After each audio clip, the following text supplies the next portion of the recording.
وذكر فإن الذكرى تنفع المؤمنين.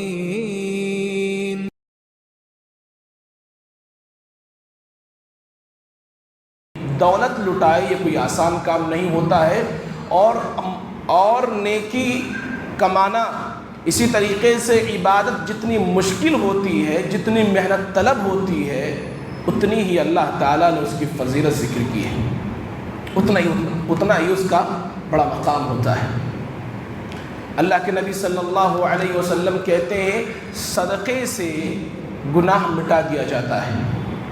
اور مقام کو بلند کر دیا جاتا ہے، اور صدقہ ایک ایسی چیز ہے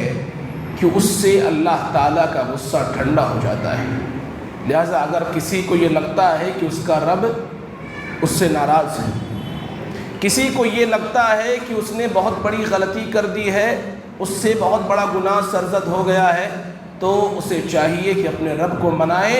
اور اللہ کے نبی نے بہتر نسخہ دیا کہ صدقہ کرو، اللہ تعالیٰ آپ سے راضی ہو جائے گا۔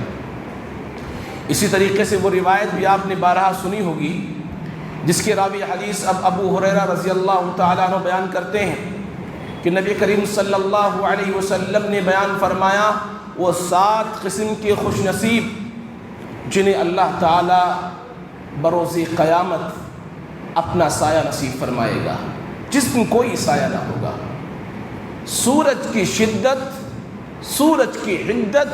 سے انسان نڈھال ہوگا، پسینے میں شرابور ہوگا، انسان اس بات کی تڑپ محسوس کرے گا کہ کوئی ہو جو اس کے سر پر سایہ بن کر کے آئے، اسے سائے کی ضرورت ہوگی۔ اس دن اللہ تعالیٰ جب پوری دنیا میں کوئی سایہ نہ ہوگا، پوری دنیا مسطح بنا دی جائے گی، زمین کے اوپر ایک پتا بھی نہیں ہوگا، انسان ہوگا، صرف انسان ہوگا، اور وہ بھی کس شکل میں انسان ہوگا؟ انسان کے جسم پر ایک کپڑا تک نہیں ہوگا، صرف انسان ہوگا، بالکل ننگ دھڑنگ انسان ہوگا، اس کے جسم پر ذرہ برابر ایک لتا تک نہیں ہوگا، اس زمین میں کچھ نہیں باقی بچے، کچھ بچے گا ہی نہیں، پوری زمین، قرآن کریم کے الفاظ وقاعا صفصفا، پوری زمین چٹیل میدان بنا دی جائے گی، اس سرزمین پر کچھ بھی نہیں ہوگا کہ انسان جائے اور وہاں سے سایہ حاصل کر لے، وہاں سے دھوپ سے بچ جائے۔ اس روز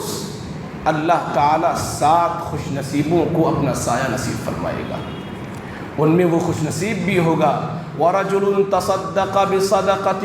فَأَخْفَاهَا حَتَّى لَا تَعْلَمَ شِمَالُهُ مَا تُنْفِقُ يَمِينُهُ۔ اللہ کے پیارے حبیب کہتے ہیں وہ خوش نصیب ہوگا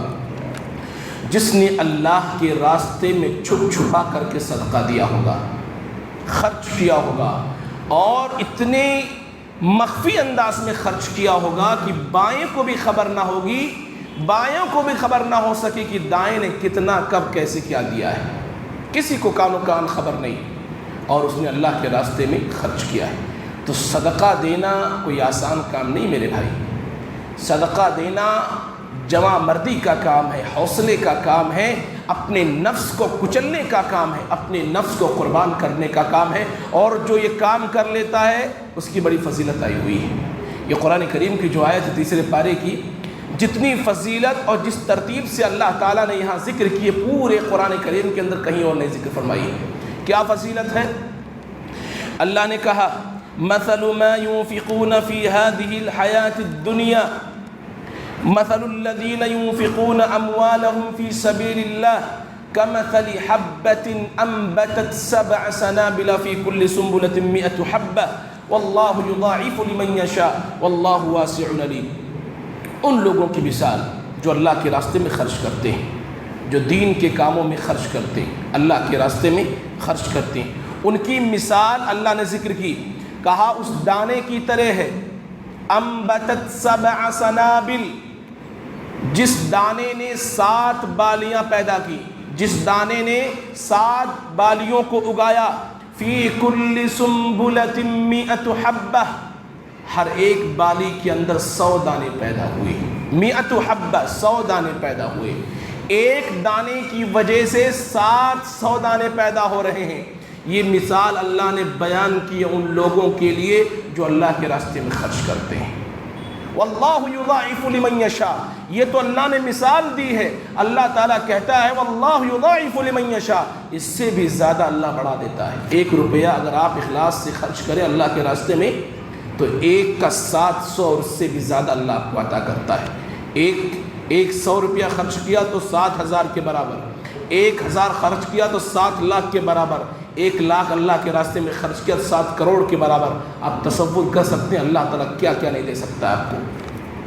تو صدقہ چونکہ بڑے ہی حوصلے کا کام ہے، بڑا ہی کوئی آسان کام نہیں ہوتا ہے، لہٰذا اس کی فضیلت بھی ویسے ہی رکھی گئی ہے، کیونکہ انسان اپنے نفس سے لڑ کر کے اللہ کے راستے میں خرچ کرتا ہے۔ اور یہ جو فضیلت آئی ہوئی ہے نا، یہ فضیلت سب کے لیے نہیں، خرچ کرنے والے بہت ہیں دنیا میں خرچ کرنے والے بہت ہیں، یہ فضیلت سب کے لیے نہیں ہے۔ ان آیات میں اللہ نے کہا یہ فضیلت انہی لوگوں کے لیے ہے جن کے یہاں 2 باتیں پائی جائیں گی۔ ان متصدقین کے لیے جو صدقہ کرتے ہیں، اللہ کے راستے میں خرچ کرتے ہیں، یہ فضیلت انہی متصدقین کے لیے ہیں جن کے صدقات میں 2 خاصیتیں ہوں گی، 2 باتیں پائی جائیں گی۔ کون کون سی بات؟ الاخلاص للہ، خرچ کر رہے ہیں اخلاص کے لیے، اللہ کی خوشنودی کے لیے، دکھاوا نہیں ہے، ریاکاری نہیں ہے، تبھی جا کر کے یہ فضیلت ملے گی، ورنہ عام صدقہ اس کا کچھ ملنے والا نہیں ہے۔ تو اگر فضیلت بڑی ہے تو قربانیاں بھی بڑی ہوں گی، اور اگر فضیلت اللہ نے اتنی بڑی رکھی ہے تو اللہ نے کنڈیشنز بھی ویسے رکھے ہوئے ہیں۔ پہلی چیز کیا ہے؟ الاخلاص للہ، آپ اللہ کے راستے میں جو دیر اخلاص ہے کہ نہیں ہے، دکھاوا کر رہے ہیں، ریاکاری کر رہے ہیں۔ اور کتنی بڑی تعداد لوگوں کی ایسی ہے جو اللہ کے راستے میں دکھانے کے لیے کرتے ہیں کہ جی میرا نام ٹاپ پر ہونا چاہیے، میرا نام ٹاپ پر ہونا چاہیے، میرا نام آنا چاہیے، میرا نام آنا چاہیے۔ چونکہ شہرت طلبی کا دور ہے، دنیا ہی کو دکھانا ہے، دنیا ہی کے اندر عزت کمانے، تو اللہ نے کہا تم نے جو ہے دنیا کو دکھانے کے لیے دیا ہے، اب دنیا والے تمہیں جو ہے بڑا ہی سخی اور فیاض کہہ رہے ہیں، بس دنیا میں تم کو مل گیا، آخرت میں تمہارا کوئی حصہ نہیں۔ تو یہ پہلی چیز ہے، اگر واقعی وہ فضیلت حاصل کرنا چاہتے ہو کہ 1 کے بدلے 700 مل جائے تو اپنے اندر اخلاص پیدا کرو، اپنے صدقے کے اندر اخلاص پیدا کرو۔ دوسری چیز، آپ جسے دے رہے ہو، دیتے ہوئے اسے تکلیف نہیں دینا ہے۔ یہ نہ سمجھو کہ آپ اس کے اوپر احسان کر رہے ہو، اور کبھی بھی آپ کے دل و دماغ میں پیدا نہ ہو کہ آج کے بعد اب یہ میری جی حضوری کرے گا کہ میں نے اس کو صدقہ دیا ہوا ہے، آئندہ یہ میرے حامی بھرے گا، جو میں کہوں گا ویسا کرے گا، تو یہ تو صدقہ تو نہیں ہوا، یہ تو آپ اس کے بدلے میں اس سے کچھ چاہ رہے ہیں، تو یہ تو جو ہے آپ جو ہے بدلہ لینا چاہ رہے ہیں دنیا ہی کے اندر، پھر آپ کو وہاں پر کچھ نہیں ملے گا۔ اللہ نے کہا یا ایھا الذین آمنوا لا تبطلوا صدقاتکم بالمن والاذی، احسان نہ جتلاؤ، اگر تم کسی کو کچھ دے رہے ہو تو یہ اللہ کا شکر ادا کرو کہ اللہ نے تم کو توفیق دی ہے، اللہ نے تم کو مال دیا ہے، اور پھر اللہ نے تم کو توفیق دی ہے کہ تم کسی کو دے سکو۔ والمن والاذی، اس کو تکلیف نہیں دینا، تم کو کوئی بھی بات ایسی نہیں کہنی ہے کہ لینے والے کو تکلیف پہنچ جائے، اور نہ ہی آپ کے دل میں ایسی کوئی چیز پیدا ہو کہ جس سے یہ احساس ہو کہ جی ہم نے تو بہت بڑا کارنامہ کر لیا ہے، ہم نے بہت بڑی تیر مارنا۔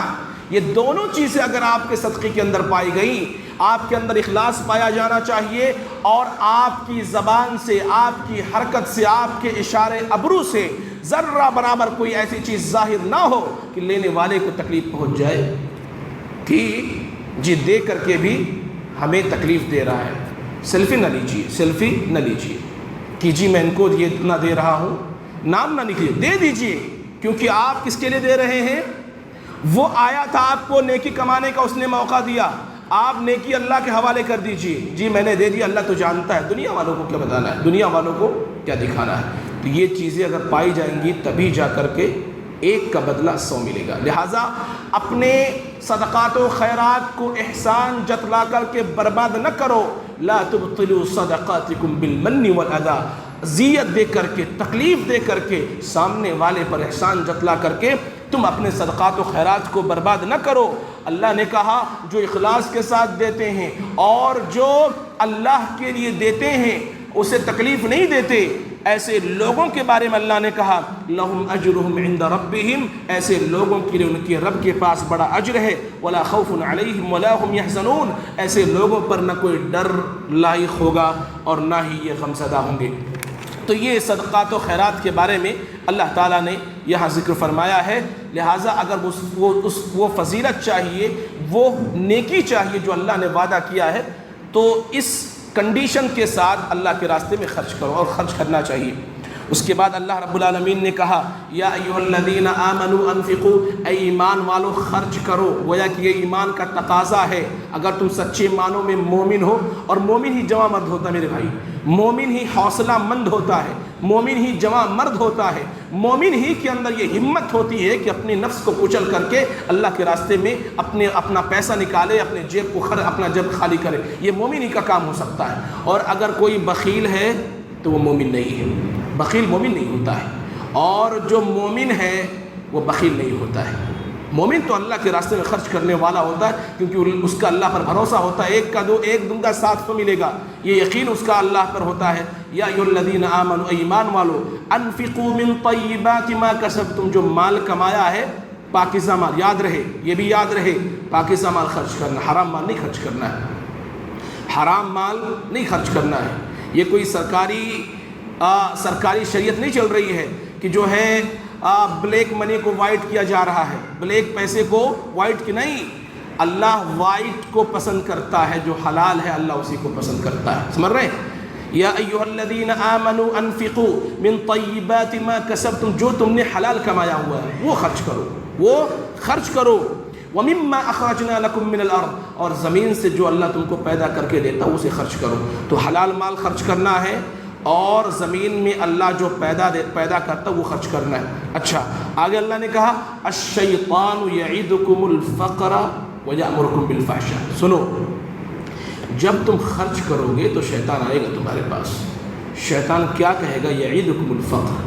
شیطان تم سے کہے گا جی تم تو فقیر ہو جاؤ گے، اگر اللہ کے راستے میں خرچ کرو گے یا دین کے کاموں میں خرچ کرو گے تم فقیر ہو جاؤ گے، تمہارا پیسہ کم ہو جائے گا۔ سنو، الشیطان یعدکم الفقر، اگر یہ خیال آئے کہ پیسہ دینے سے اللہ کے راستے میں پیسے میں کمی آ جائے گی، تو یاد رکھو یہ شیطان کہہ رہا ہے تم سے۔ اب ایک طرف تمہارا رب کہہ رہا ہے اللہ کے راستے میں دو گے ایک کا بدلہ 700 ملے گا، اور ایک طرف شیطان کہہ رہا ہے اگر اللہ کے راستے میں دو گے تو محتاج ہو جاؤ گے، فقیر ہو جاؤ گے۔ اب تمہیں یہ فیصلہ کرنا ہے، تمہیں اپنے رب پر ایمان رکھنا ہے یا شیطان کی بات ماننی ہے۔ شیطان تو تمہیں ڈرائے گا ہی، دین سے روکے گا ہی، لیکن تمہارا کام یہ ہے کہ تمہیں اپنے رب پر پختہ یقین رکھنا ہے کہ رب نے اگر کہا ہے تو مجھے رب کی بات سننی ہے۔ الشیطان یعدکم الفقر ویأمرکم بالفحشاء، شیطان تو تمہیں فقر و محتاجگی کا ڈر دکھائے گا، تم سے وعدہ کرے گا، ویأمرکم بالفحشاء، اور شیطان تمہیں فحش برائی کا حکم دے گا۔ واللہ یعدکم مغفرۃ منہ فضلا، اور اللہ تم سے کیا وعدہ کرے گا کہ صدقہ دو گے تو اللہ کی طرف سے بخشش نازل ہوگی، وفضلا، اور اللہ کا فضل نازل ہوگا۔ اب تمہیں فیصلہ کرنا ہے کہ کس کی بات ماننی ہے، شیطان کی بات مان کر کے اپنے مال کو جمع کر کر کے رکھنا ہے، یا اللہ کی بات مان کر کے اللہ کے راستے میں خرچ کرنا ہے۔ صدقات و خیرات کے بعد، انفاق فی سبیل اللہ کے بعد، اللہ تعالیٰ نے سود خوروں کا تذکرہ کیا ہے، جو سودی کاروبار کرتے ہیں، جو سودی کاروبار۔ شرک کو اگر ایک سائیڈ رکھ لے، دنیا میں اس سے بڑا گناہ اور کوئی نہیں ہے، اور جتنی سخت وعید اللہ نے سود خوروں کے لیے نازل فرمائی ہے، دنیا میں کسی اور گناہ کے لیے اللہ نے نازل نہیں فرمائی۔ کیا اللہ نے کہا؟ فَأَذَنُوا بِحَرْبٍ مِّنَ اللَّهِ وَرَسُولِهِ، اگر تم سودی کاروبار کرتے ہو تو اللہ اور اس کے رسول سے جنگ کرنے کے لیے تیار ہو جاؤ۔ اللہ کے سامنے جنگ کرنا پڑے گا، اور اللہ تعالیٰ تو وہ ہے کہ کن کہہ دے تو زمین فنا ہو جائے، زمین برباد ہو جائے، زمین ختم ہو جائے۔ کتنی بستیاں دنیا میں تھیں اللہ نے الٹ کر کے رکھ دیا۔ قوم لوط کی بستیوں کو دیکھو، آسمان تک اٹھایا، زمین پر پلٹ دے مارا، پوری کی پوری بستی تہوبالا ہو گئی۔ اللہ سے کوئی جنگ کر سکتا ہے؟ لیکن جو سود کھاتے ہیں، سود لیتے ہیں، سودی کاروبار کرتے ہیں، بینکوں میں نوکری کرتے ہیں، اور آپ کو معلوم ہے پوری دنیا کا جو بینکنگ سسٹم ہے وہ سودی کاروبار پر چل رہا ہے، سودی کاروبار پر چل رہا ہے۔ جو سود کھاتے ہیں، لیتے ہیں، لکھتے ہیں، گواہ بنتے ہیں، کسی بھی پہلو سے، کسی بھی طرح سے تھوڑا بھی اگر سود میں وہ حصے دار ہیں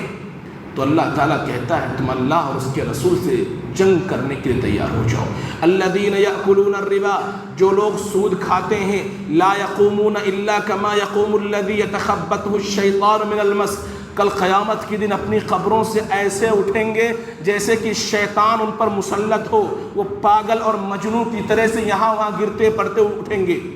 قبروں سے جب اللہ تعالیٰ اٹھائے گا انسانوں کو تو جس کا جو گناہ ہوگا اسی حساب سے وہ اٹھے گا اپنے قبروں سے۔ کچھ ایسے ہوں گے جو اپنے چہروں کے بل اٹھیں گے، کچھ ایسے ہوں گے جو چیونٹیوں کی مانند رینگتے ہوئے اٹھیں گے، اور اللہ نے کہا سود خوروں کا یہ ہوگا کہ یہ ایسے اٹھیں گے جیسے ان کو جو شیطان نے جو ہے مس کر دیا، یا شیطان ان پر مسلط ہو گیا ہے، جیسے ایک پاگل اور مجنوں ہوتا ہے یہاں وہاں جو ہے دائیں بائیں جھکتا ہوا چلتا پھرتا ہے، اول فول بکتا ہوا ہے، ایسے ہی یہ سود خور اپنے قبروں سے اٹھیں گے۔ ذالک بأنہم قالوا انما البیع مثل الربا، یہی وہ لوگ ہیں جنہوں نے کہا تھا دنیا میں اجی ربا کوئی حرام شے نہیں ہے، ربا تو بالکل خرید و فروخت کی طرح سے ہے، جس طرح تجارت ہے اسی طریقے سے ربا ہے، اسی طریقے سے سودی کاروبار ہے۔ تجارت سے بھی ہم نفع حاصل کرتے ہیں اور سودی کاروبار میں بھی ہم نفع حاصل کرتے ہیں، لیکن فرق ہے، لیکن جو سودی کاروبار میں ڈوب جاتا ہے نا، کلا بل ران علی قلوبہم ما کانوا یکسبون، ان کے اعمال کا انجام یہ ہوتا ہے کہ دل اللہ تعالیٰ کالا کر دیتا ہے، دل پر زنگ لگ جاتا ہے، پھر انہیں صحیح اور غلط کی تمیز نہیں رہ جاتی ہے۔ کہتے ہیں یہ سودی کاروبار تجارت کی طرح سے ہے، تجارت میں ایک دوسرے کی رضامندی سے کام ہوتا ہے، اس میں کسی کی گردن پکڑی نہیں جاتی، کسی کو ستایا نہیں جاتا، کسی پر ظلم نہیں کیا جاتا، پر سودی کاروبار میں غریب طبقے کو ستایا جاتا ہے، ان پر ظلم کیا جاتا ہے، کتنے لوگوں کا خون چوس چوس کر کے سودی کاروبار کیا جاتا ہے، کوئی آسان چیز نہیں ہے۔ اللہ نے کہا جب ان لوگوں نے کہا کہ سودی کاروبار کرنا بھی خرید و فروخت کی طرح سے ہے تو سنو، وَأَحَلَّ اللَّهُ الْبَيْعَ وَحَرَّمَ الرِّبَا، اللہ نے تو بیع کو، خرید و فروخت کو حلال کیا ہے اور سودی کاروبار کو اللہ نے حرام کیا ہے۔ آگے اللہ نے کہا يَمْحَقُ اللَّهُ الرِّبَا وَيُرْبِي الصَّدَقَاتِ، لوگوں سنو، اللہ تعالیٰ صدقات کے اندر برکت نازل فرماتا ہے اور اللہ تعالیٰ سودی کاروبار کو مٹاتا ہے، اس کے اندر سے برکتوں کو ختم کر دیتا ہے۔ واللہ لا يحب كل كفار اثیم، اللہ تعالیٰ گنہگار کافر کو پسند نہیں کرتا۔ سودی کاروبار یہ مومنوں کی پہچان نہیں ہوتی، سودی کاروبار کرنا یہ مسلمانوں کی علامت نہیں ہوتی، یہ تو ان لوگوں کی علامت اور پہچان ہوتی ہے جنہیں اسلامی شریعت پر یقین نہیں ہوتا ہے، جنہیں اللہ کی رزاقیت پر یقین نہیں ہوتا ہے، وہی لوگ حرام راستے پر نکل کر کے روزی حاصل کرنے کی کوشش کرتے ہیں۔ اللہ نے کہا اللہ سود کو مٹاتا ہے، صدقات کو بڑھاتا ہے، لہٰذا وہ لوگ جو یہ سمجھتے ہیں سودی کاروبار کے ذریعے سے کہ وہ دنیا کما رہے ہیں، وہ دنیا کما رہے ہیں، ترقی کر رہے، یاد رکھو اللہ تعالیٰ نہ صرف آخرت میں اس کا حساب و کتاب لے گا، دنیا میں بھی اللہ ایسی سزائیں دیتا ہے کہ کبھی کوئی ایسی بیماری، کوئی آفت، کوئی ایسی مصیبت آ جاتی ہے کہ پورا کا پورا مال تباہ برباد ہو جاتا ہے، پورا کا پورا مال ختم ہو جاتا ہے۔ لیکن صدقات و خیرات کا معاملہ ایسا میرے بھائی، آپ اللہ کے راستے میں خرچ کرو گے، اللہ برکت ایسی نازل کرتا ہے، کوئی مصیبت آنے والی ہوتی ہے اس مصیبت کو اللہ ختم کر دیتا ہے۔ کہیں پر 50,000 کا خرچہ آتا ہے، اس صدقات و خیرات کی برکت کی وجہ سے اللہ اس خرچے کو سمیٹ کر کے 10-5 ہزار میں مکمل کر دیتا ہے۔ اس طریقے سے اللہ تعالیٰ صدقات و خیرات کے اندر برکت نازل کرتا ہے، صدقات و خیرات کو بڑھاتا ہے اور اللہ تعالیٰ سود کو مٹاتا ہے۔ لہذا وہ لوگ جو سودی کاروبار کرتے ہیں انہیں یاد رکھنا چاہیے کہ وہ اپنے نبی اور اپنے رب سے اعلان جنگ کر رہے ہیں۔ یہ سودی کاروبار کوئی معمولی مسئلہ نہیں میرے بھائی۔ بعض حدیثوں کے اندر یہ آیا ہے کہ سودی کاروبار کرنے والے کی سب سے کمتر گناہ یہ ہے کہ گویا وہ 72 شعبے بیان کیے اللہ کے نبی صلی اللہ علیہ وسلم نے کہ سودی کاروبار یا سود کے 72 شعبے ہیں۔ سب سے کمتر درجہ یہ ہے کہ کوئی اپنے ماں کے ساتھ زنا کر رہا ہو۔ کوئی آسان کام نہیں ہے، کوئی چھوٹا گناہ نہیں ہے، کوئی چھوٹا گناہ نہیں ہے۔ اتنی بڑی دھمکی دنیا کے کسی بھی گناہ پر اللہ تعالیٰ نے نہیں دی ہے جتنی بڑی دھمکی سودی کاروبار کرنے والوں سودی کاروبار کرنے والوں کو دی ہے۔ سود کھانے والے، سود دینے والے، لینے والے، سب پر اللہ کے نبی صلی اللہ علیہ وسلم نے لعنت کی ہے۔ اس کے بعد اللہ رب العالمین نے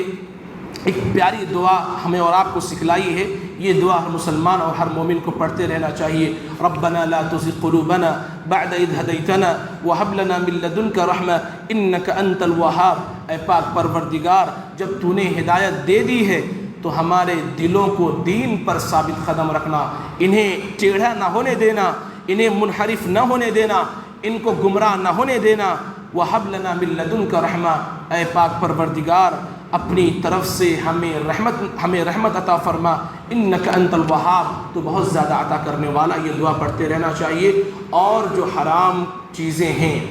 حرام کاروبار ہے، اس سے اپنے آپ کو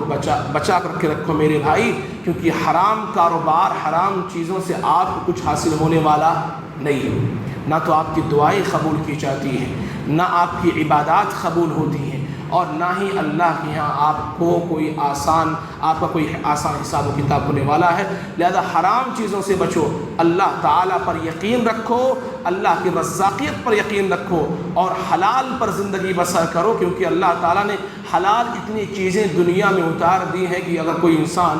ان پر زندگی بسر کرنا چاہے تو اس کے لیے آسان ہے۔ اور یہ دعا پڑھتے رہو، ربنا لا تزغ قلوبنا بعد اذ ہدیتنا وہب لنا من لدنک رحمہ انک انت الوہاب۔ اللہ تعالیٰ ہمیں ان باتوں کی توفیق عطا فرمائے۔ اللہ تعالیٰ صدقات و خیرات میں بڑھ چڑھ کر کے حصہ لینے کی توفیق عطا فرمائے۔ اخلاص کے ساتھ اللہ ہمیں صدقہ دینے کی توفیق عطا فرمائے، اور جو کنڈیشنز اللہ نے قرآن کریم کے اندر نقل فرمائے ہیں ان کے مطابق اللہ کے راستے میں خرچ کرنے کی توفیق عطا فرمائے۔ پاک پروردگار عالم جب تک دنیا میں رکھے کتاب و سنت پر باقی رکھ، جب ہمارا خاتمہ ہو تو امام بالخیر پر ہو۔ صلی اللہ علی خیر خلقہ محمد وعلی آلہ وصحبہ اجمعین برحمتک یا ارحم الراحمین۔ السلام علیکم ورحمۃ اللہ وبرکاتہ۔